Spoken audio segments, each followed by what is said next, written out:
Your Humanities Half Hour is brought to you by the Northern Marianas Humanities Council.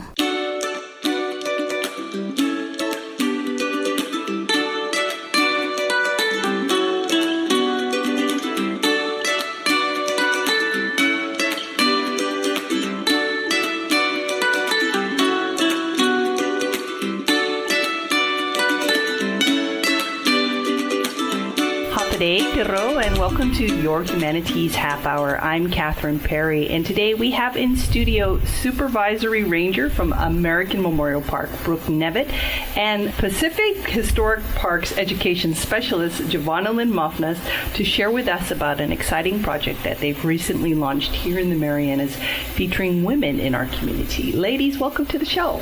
Hafade, thank you for having us. Thank you for being here to share with us about what some of us have had the opportunity to see there at the Visitor Center at the park. What are we talking about today?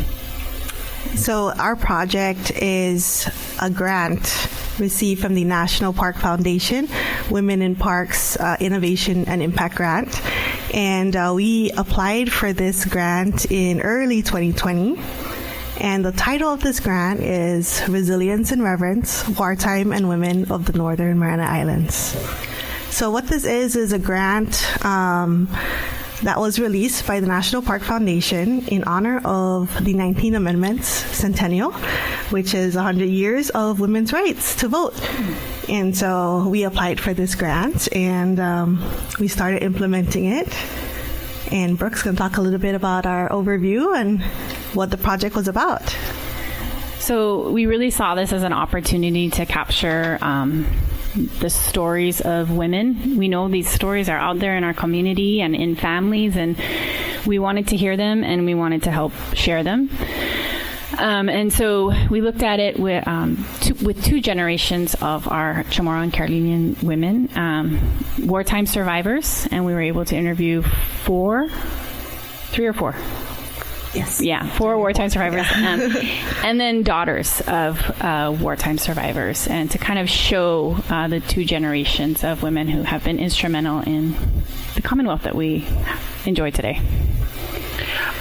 Of course, you could have probably done a number of projects with this grant money. Why did you decide to take the approach of interviewing survivors and their family and their daughters? The Visitor Center at American Memorial Park is phenomenal. But oftentimes when you hear stories of World War II, you're hearing the stories of the big powers, you're hearing the Americans and the Japanese. And less so do we hear the stories of the indigenous civilians, and I venture to say even less the stories of the women and what they experienced. Mm-hmm. So the title is Resilience and Reverence. How did those themes play into what you... Number one, did you decide the title before you did the interviews and came up with the project, or after? And how did those two themes relate to what is now the final product, in your own opinion? So Brooke and I first started talking about the project itself. I think title came way after. And so we had the project in mind, and it just kept building and building until we finally thought of a theme and everything like that. And we couldn't get a title. And so we actually had a discussion with more staff, and included even our Guam staff, both National Park Service and the nonprofit Pacific Historic Parks. And one of the managers, Nicole Calvo, had actually recommended the title, and we're like, well, it's very fitting. And so we tweaked it a little, and the title kind of just fit. And I think if you watch the interviews and you listen, there is this theme of resilience. The people here were so resilient during this time, and those stories of resilience and strength really shine through in the interviews. And reverence, because I think our whole approach to the project was to honor these women and their stories. I can imagine, well, maybe you could tell us, number one, who was a part of the project? That would be a great place to start. Who shared their stories? So we had 8 women, and I can just go through Marie Castro, Tomasa Mafnas, Connie DeGawa, Rafaela Perry, Catherine Perry, Genevieve Cabrera, Vicky Beneventi, and Marian Aldon Pierce. And we're going to get into a little bit later on some of the highlights of what they shared. But I know that sometimes it's difficult to get people to share their stories. Either they're timid, or especially, surviving war. That's a very sensitive topic. How did you guys go about, number one, finding people to speak with, and then getting them to agree? Was there any difficulty that I face as an interviewer sometimes convincing people to share their stories? How'd you go about it? Definitely, it was a team effort. We tried to spread the word out. People we already knew in our community. Brooke had found a couple on the list. I found a couple of our staff found on the list. And it wasn't easy. The grant was given to us. We found out in March of 2020. So you can imagine, with COVID happening, it kind of put everything on hold. And then when we got back into it and the grant was being processed and we're ready to start those interviews, a lot of the women we found in the beginning were, of course, hesitant to come out and speak with us, with mask on. And of course, we wanted to make sure that their health was a priority. Want to make sure they felt comfortable. And if they ultimately said, I'm sorry, I can't commit any longer, I won't be able to come in for the interview, we respected their decision. And we definitely appreciated each and every one of those women who took their time to come out and sit with us and tell us their stories. So tell us a little bit about what the women shared, without, shall we say, divulging the whole drama, which we encourage people to see for themselves, and you'll be speaking more about how people can do that. But can you give us a little insight into what each of these women shared, the highlights maybe of their story? So when we started this project, one of the first people we thought about was Marie Castro. And Marie Castro has written a book, Without a Penny in My Pocket. And she is happy to share her memories. And she has a wealth of memories. And one of my favorite stories that Marie shares, she shares it in her book, and she shared it with us, is her memory of the first Christmas after the war. They were still living in Camp Susupi, and the CBs threw a Christmas party. And the most memorable part of that story is she shares what it was like the first time she tasted ice cream. And I get goosebumps just talking about it, because it's such a vivid memory for her, even now, almost 80 years later. And to watch her and listen to her tell that story, it's really special. Mm-hmm. Another one of the women is actually my grandmother, Tamasa Singh Mafnas, and she passed away last year. So we are very appreciative that we have that in memory of her. But going into the project, when we were looking for these women, what was really important to us was that we had representation from the islands if we could, right? So we tried to look for women who maybe grew up in Tinian afterwards, maybe not on Tinian during the battle, but called Tinian home, or even Rhoda. And so my grandmother actually grew up in Tinian. Not Tinian, Rhoda. Rhoda is home for her. Her father was a Korean, and he was brought around to the different islands during the Japanese administration. And ultimately, during the Battle of Saipan and during the war, they were all in Rhoda. And so she tells that story of growing up in Rhoda and how her and her brother would jump onto the sugar train on the way to school, and just those memories. And I asked her about the war, and she talks about remembering the cave. She was a young girl. And also what was important to us was hearing their story of after the war, and what was it like growing up. And she spoke about working for one of the American administrators who was on Rhoda, and actually moving to Saipan because she was working for them. So she had a good story. And Connie Tagawa, she was, I think, 4 at the time of the invasion, but she still has memories of that event.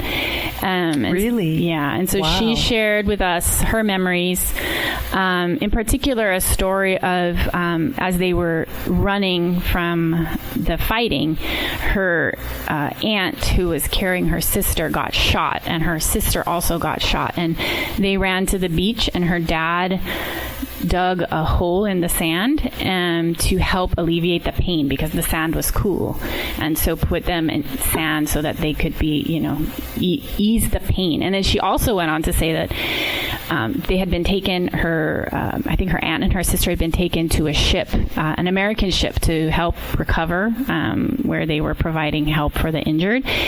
And they were warned to get their family off the ship because they were about to leave. And if they didn't get their family off, they would be going on elsewhere, and they didn't know where they would end up. Connie also shares about after the war and just what an enterprising and amazing woman she was. And when she was a teenager, she wanted to work. And I think they lived in Chalancanoa, and she just walked over to I think it was the mayor's office. Ideally so, yes. And she said she wanted to work, and they hired her on the spot. Wow. And so that started her career. And Rafaela Perry, who is that? Who is that? A very special woman with a very interesting story. She's one of our favorites. So her story, because she was an infant at the time of the war, she talks about her family telling her about how an American soldier would come and visit her and took a liking to her and would give her milk, as a baby. And these are all stories that her family had told her. And ultimately, he asked that she be named after him. And since she was, of course, a baby girl, and his name was Raphael, ultimately, when she was baptized, she was given the name Rafaela or Rafaela. And so we thought that was a very sweet story of that relationship that was built during that battle. And going on to the next person, our very own Catherine Perry. And so this was definitely an inspiring interview for us on the other end of that microphone. And we learned so much about, that committee that built influenced the visitor center and what was made out of that. And it was just very interesting for us to hear the process and the thought process of the people who were involved and how the visitor center came to be what it is today. And so what better way to show that relationship with this Women in Parks grant, with a mother-daughter, both giving interviews and us learning from them, and that experience was just great. And we also had the opportunity to interview Genevieve Cabrera. And you mean the phenomenal Genevieve Cabrera? mean the She's phenomenal. Just a wealth of information, really. You took the words out of my mouth. Yes. She, we had anticipated, we blocked about an hour for each woman, and each interview was different. Some were longer and some were shorter. But with Genevieve, we were just listening, and we looked up and we realized 2 hours had gone by, and our videographer was running out of batteries. But we didn't want to stop because she has so much amazing information, and I think we wanted the women to share the stories that were important to them. And if you watch any of these interviews, including Genevieve's, you'll see, what is important to them. And Genevieve is just this amazing historian with so much knowledge and so many stories. And one of the stories she shared was seeing an American veteran and a Japanese veteran who had both been here during World War II. It's in the, I think, 90s, so it's, the war had passed, but come together and shake hands and realize they had been here at the same time, and how much of an impact that had on her just to be able to witness that kind of event. And there was no more anger. It was just friendship and wanting to be able to talk through these things. So Vicky Beneventi shared her story with us of her grandmother, and her grandmother is actually, her name is on the Marianas Memorial, the memorial at American Memorial Park, and her grandmother had died during the Battle of Saipan. They don't know if it was an American or a Japanese, and I think what she says is very important, that war is hard and horrible things happen, and the theme of it was, to come back and, learn from that and have peace in the end. And so it was very nice for us to see that she was interviewed in our reflection hall, and there's a picture of her daughter right behind her during her interview, and just seeing that her talking about her grandmother, talking about her mother, her being a mom herself, and then her daughter right behind her just shows the importance of telling these stories and the women, of our islands and why it's important. I didn't notice that. That was part of the shot there where Vicky was interviewed.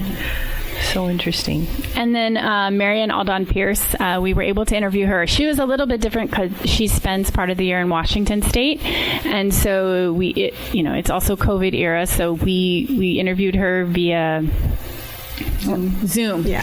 And we were on Saipan in the Visitor Center, and she was in her backyard in Washington, and beautiful. It's beautiful background, but just a different way of performing the interview. And she has such insight into the development of tourism in the Marianas, and just sharing that history of she shared how the Japanese tourism market kind of grew and why it grew, and she also had an interesting story because her father-in-law is a veteran, and he came here to live with them, and she shared his thoughts about just war and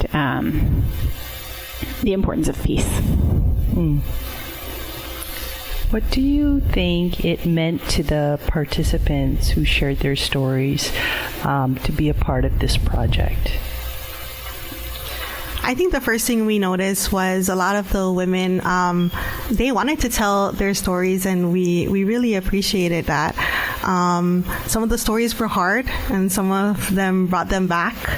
And so we were very much interested in getting that and recording it and sharing it with our future generation. And so many of them wanted to share their message and the message for the next generation, and I think that's truly important. We're chatting today about Resilience and Reverence, Wartime and Women of the Northern Mariana Islands, a project of American Memorial Park. We'll be back after this break. The Northern Marianas Humanities Council is now accepting nominations for this year's Governor's Humanities Awards. Do you know someone who has made an outstanding contribution to the humanities? Nominate them today. The categories are Research and Publications in the Humanities, Preservation of Traditional Cultural Practices, Preservation of CNMI History, Lifetime Achievement in the Humanities, and Outstanding Humanities Teacher inside or outside of the classroom. Nomination forms are available at our office at Springs Plaza, Gualarai, or on our website at nmhcouncil.org. That's nmhcouncil.org. I Northern Marianas Humanities Council bulaguinahanya puri historian Marianas dan kultura. Sinyon soda esisihanan information gi zon mami website nmhcouncil.org. Pat bisita gi YouTube, pat Facebook. Guajalokwe diferentes clases le bluna sinya un fan. I Northern Marianas Humanities Council Welcome back to Your Humanities Half Hour. We're chatting with Supervisory Ranger Brooke Nevitt of American Memorial Park and Jovannalyn Mafnas, Pacific Historic Parks Education Specialist. We kind of left our listeners with a cliffhanger there. You guys gave this great overview of what the program is about, and I'm sure people are interested in watching the interviews if they haven't already. How are they going to be able to do that? Or are they able to do that now? So our next steps for this grant is having it easily accessible and available for the public. Definitely one of our main goals is to have it available as a resource. And so what we're working on, and hopefully by next month it'll be up and launched, is having it available through YouTube, through one of our websites. And so we're definitely going to make an announcement on most likely the American Memorial Park social media, so keep an eye out. But once it's available, we're going to be inviting NMI history teachers from the high schools here. We'll be sharing it. Of course, we want Rota, Tinian, Guam, all those other islands, the rest of the world to see it. But we'll definitely be inviting NMI history teachers on our public high schools and bringing them to the park, having them watch the short film, which is clips of all of the women's interviews, and then we're going to have them, experience the park because they're going to learn a little bit about it and why it was created and how it was created, and all of those ideas that came together. And then we hope that when they go back to their classroom, they'll have time to watch those individual interviews, and those are much longer, so they'll spend that class time and we hope that the teachers and the students will take it as an educational resource to learn from and to hear those stories and to share with the rest of the community. What is the feedback you've gotten so far from people who saw the premiere a couple of months ago? One of the things I appreciated was after the premiere, people would come up to Jovannalyn and I and say, hey, my grandma has a story, or my mom has a story, and that filled my heart because there are more stories out there, and we want to hear them.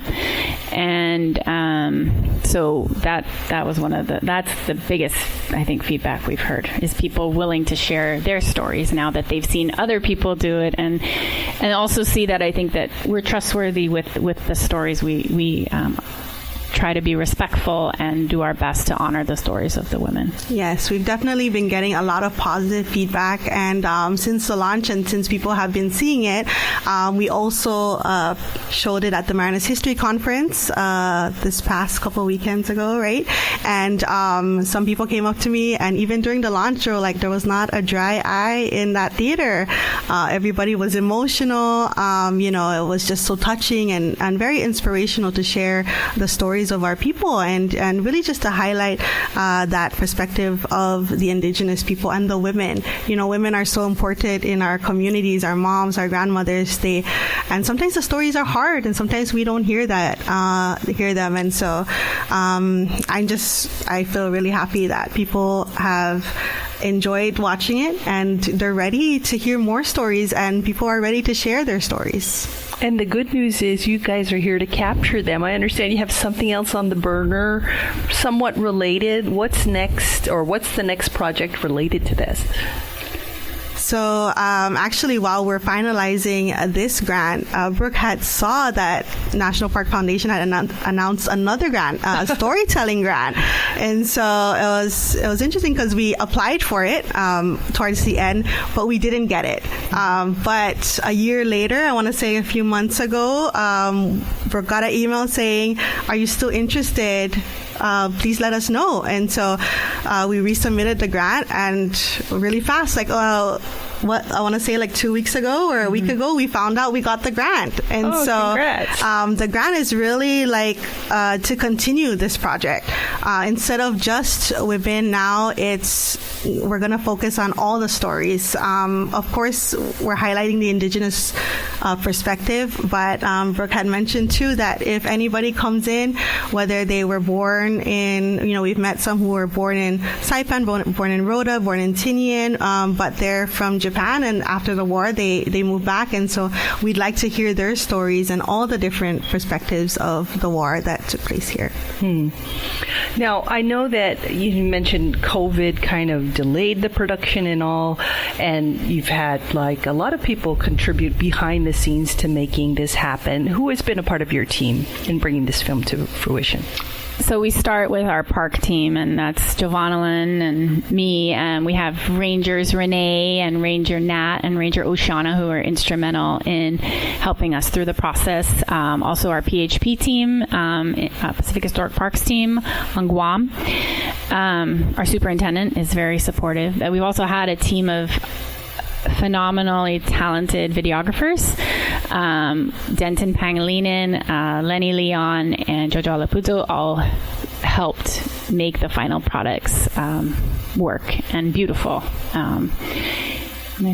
Yeah, definitely them and all the women who were involved and their families. We were just talking about that earlier, and they really put together. And we also had, some partners that worked with us. So.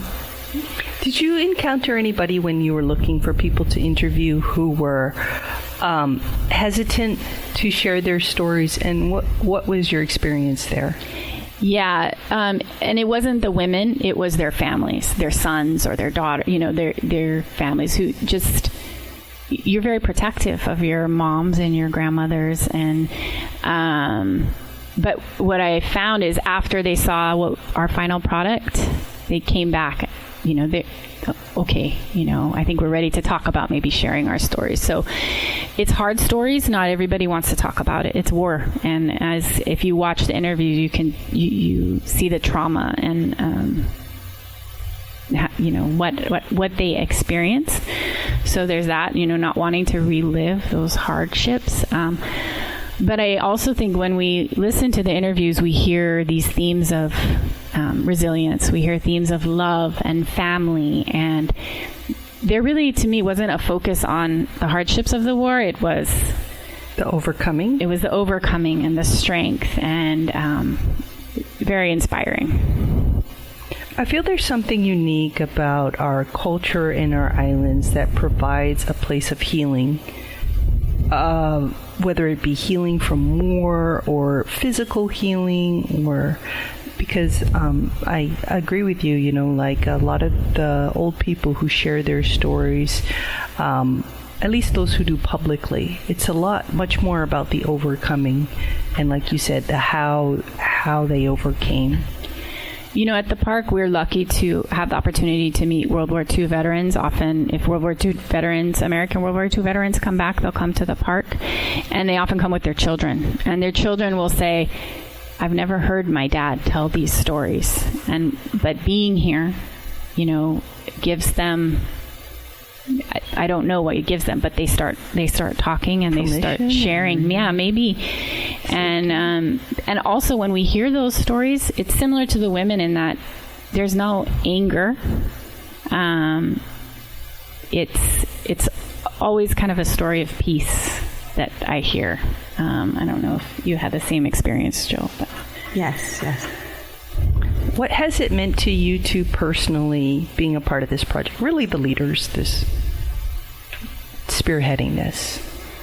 I think personally we both learned a lot. I think all our team, we learned a lot. We watched the films several times, learning from each and every one of them. I think we all feel grateful that these women have shared their stories, and these are personal stories and their experiences with us. So it really is an eye-opener to hear these different stories and to also understand the reason why our mission and our role at American Memorial Park is important, and how we can share that with the next generation. Every step of the way, I was humbled. I was humbled by the stories. I was humbled by people sharing them with us, and that I could sit there and listen to all these women tell their stories. As a historian or a wannabe historian, that's why we love history. Is just to be able to hear these firsthand experiences, and what an opportunity. And so I look forward to being able to continue this project and watch it grow and talk to more people from the community and hear more stories. Well, you mentioned earlier your YouTube. I want to give you an opportunity to share your social media contacts and any final thoughts you may have. So we're going to be linking it to our Pacific Historic Parks YouTube on the website, which is www.pacifichistoricparks.org. In the Saipan or Sinamai section, that's where you're going to be able to see the links. We're definitely going to be sharing easier access to it just on the social media for American Memorial Park and Pacific Historic Parks. So just click the link and it'll be able to show.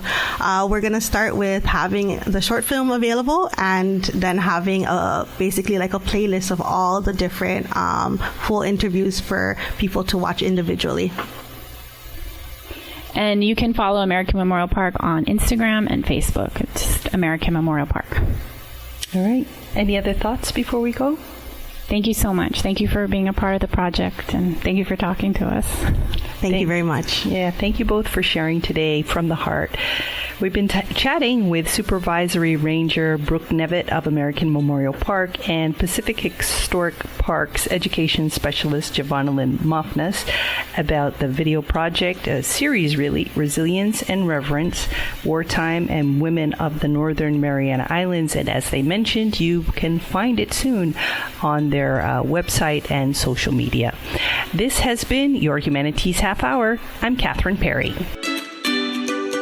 This program was supported by a We the People grant awarded to the Northern Marianas Humanities Council from the National Endowment for the Humanities. Any views, findings, conclusions, or recommendations expressed in this program are those of the participants and do not necessarily represent those of the National Endowment for the Humanities or the Northern Marianas Humanities Council.